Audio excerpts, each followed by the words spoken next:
Today, we're going to be some empowered, curly-haired women. So let's go ahead and get started. Hello my eclectic souls, my name is Adrianna and I would love to welcome you back today. To all you new faces out there, welcome, and I hope you have some fun with me. We are going to go ahead and just get right into the sewing video, and here we are. Our supplies for today is quite simple. All you're going to need is a watercolory fabric, stretch preferred, a t-shirt, old or new, and 2 purse rings. To start off, we're going to go ahead and knock out our tank. First, what you're going to go do is measure the width of the shirt. And when you're doing this, make sure you're locating, maybe even stretching it a bit to get it accurate. I think mine was about 14 or 13 inches, so I went ahead and found the center at 7 inches. I went ahead and used a pin, and I'm just going to go ahead and eyeball this right here, cutting the fabric and creating a circular kind of loop. Because in her outfit, she kind of has the waistline showing, and we want to go ahead and replicate that as well. Once you have one side perfected, go ahead and fold them. I can't talk ever, oh my god. But go ahead and fold the shirt, connecting the armpit seams just so that you have it correctly leveled, if that makes sense, and replicate the cut onto the other side.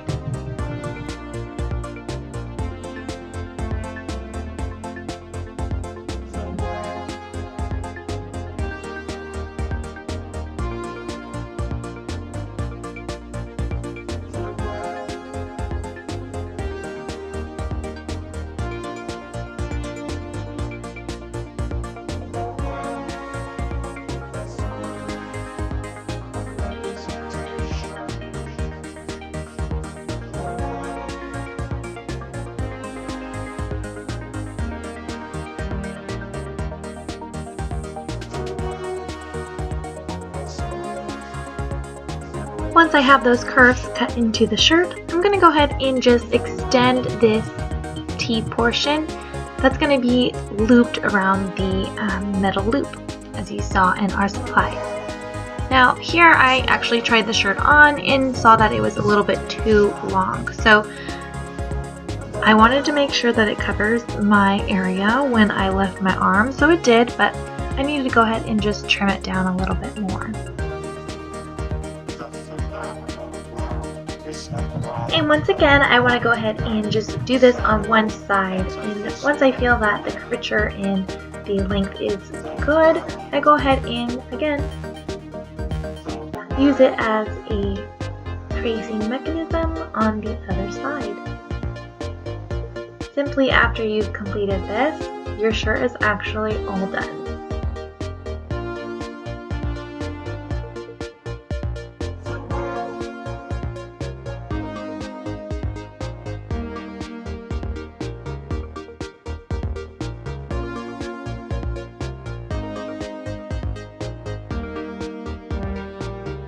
Now working on the skirt, you want to first grab your hip measurement and kind of go below your waistline and then around your bum to get that measurement. Because we are working with a stretch fabric, we want to make sure that it can at least stretch to the largest portion of your body. For me, it was around 42, and the smallest portion would be around 38 inches.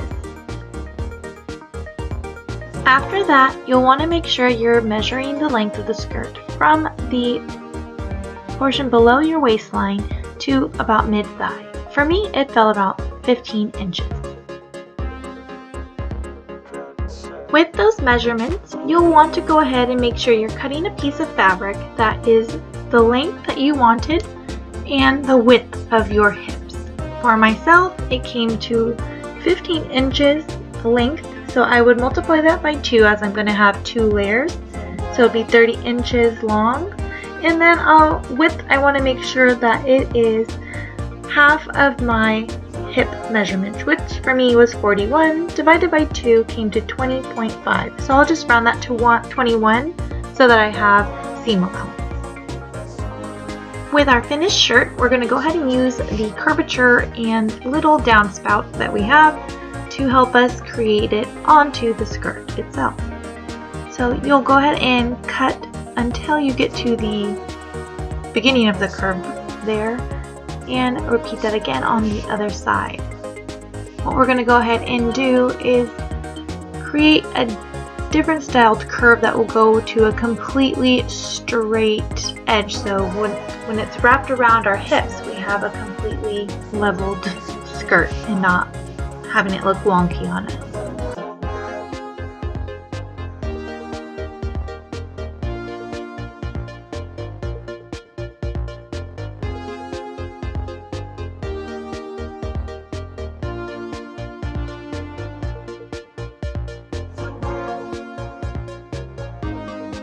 As you can tell, we're only using one layer of the fabric right now.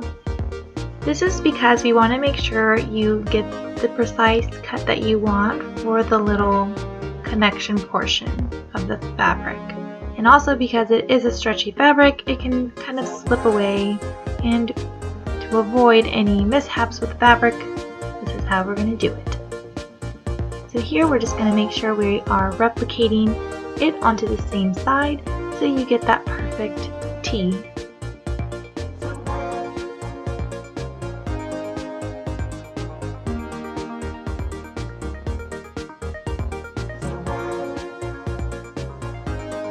Now that we have mirrored and created this perfect T, we're going to go ahead and fold the fabric, creating that layer and making sure it is matching the other side, because these two sides are going to be sewn together to create the front portion of the skirt.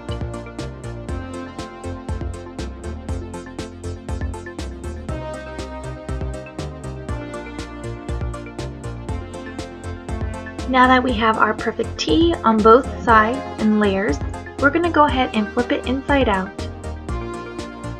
Doing this, you want to make sure you're connecting the two matching tips and just pin them completely along the line. Pinning will make sure your fabric does not move in the sewing process. When sewing the two edges together, make sure you're using a zigzag stitch because we do have a stretchy fabric. If you are not using a stretchy fabric, a straight stitch should be just fine.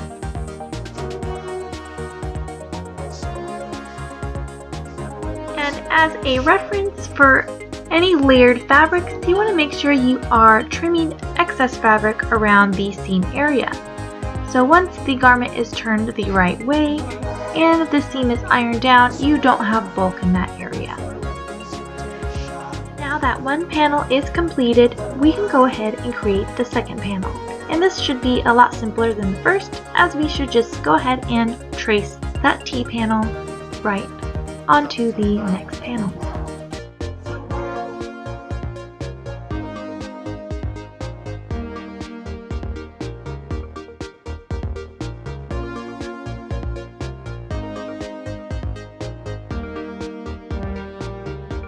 Remember when you're cutting to go ahead and leave room for seam allowance, the portion where you will be sewing.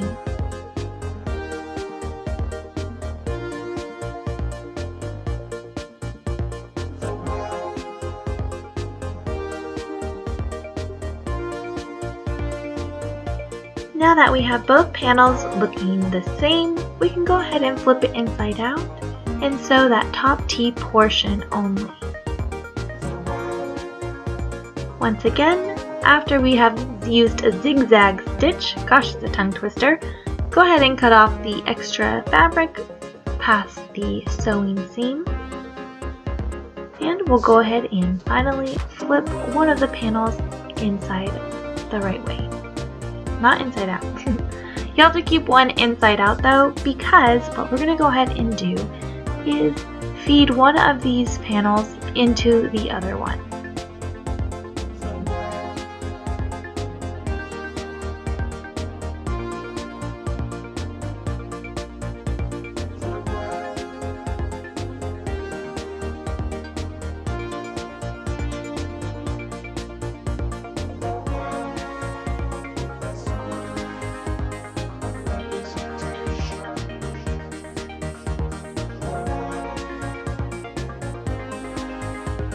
As you fed that one layer into the other, make sure you're aligning the right seams against each other. It can be a little fidgety as it is kind of a thick, stretchy fabric, so make sure you are using pins to hold them in place.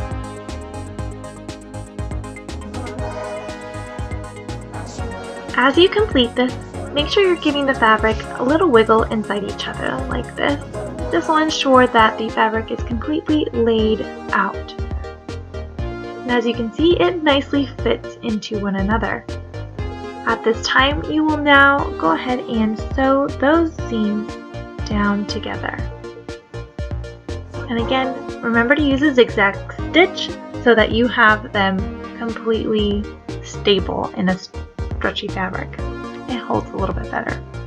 And go ahead and get rid of that excess fabric once again using the shear scissors.